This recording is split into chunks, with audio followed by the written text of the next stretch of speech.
इस जीवन से भागने की, पलायन करने की वृत्ति विकसित करने के लिए प्रेरणा नहीं देता है। यही कहता है कि हे मानव, कर्म योगी बनो और कर्म की गुह्य गति का ज्ञान दे कि मनुष्य आज जो कुछ भी करता है उसका आरंभ कहां से, जो कर्म करते हैं उस कर्म का आरंभ कहां से? तो देखा जाता कि हर कर्म का आरंभ विचार है।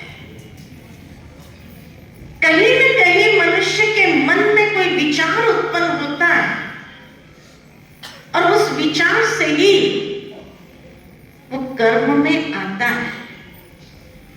तो कर्म का प्रारंभ विचार है, मन है। इसीलिए तो दुनिया में कहा जाता है The first wars are born in the minds of men. युद्ध भी मनुष्य के मन से आरंभ होता है। तो विचार ये हमारी अद्भुत शक्ति है। एक बहुत सुंदर दृष्टांत याद आता है कि एक बार एक कुम्हार था। वो कुम्हार मिट्टी लेकर के आया और उसने सोचा कि ये मिट्टी को रौंद के इस मिट्टी से मैं चिलम बनाता। चिलम बनाने का विचार उसके मन में आया, मिट्टी को रौंदने लगा। जैसे ही मिट्टी को रौंदने लगा कि उसकी पत्नी घर से बाहर आकर के उसको पूछने लगी, आज क्या बना रहे हो? तो कुमार ने कहा, सोच रहा हूं इस मिट्टी की चिलम बना देता हूं। तो पत्नी ने कहा, अरे भाई चिलम क्यों बना रहे हो? गर्मी के दिन आ रहे हैं, लोगों को प्यास लगेगी, आप सुराही क्यों नहीं बना देते? कुमार सोच में पड़ गया और उसने कहा, बात तो ठीक कर रही है, गर्म करेगा सो पाएगा, जैसा करेगा वैसा पाएगा, जितना करेगा उतना पाएगा। यह है कर्म सिद्धांत। अब तुम स्वतंत्र है कर्म करने के लिए,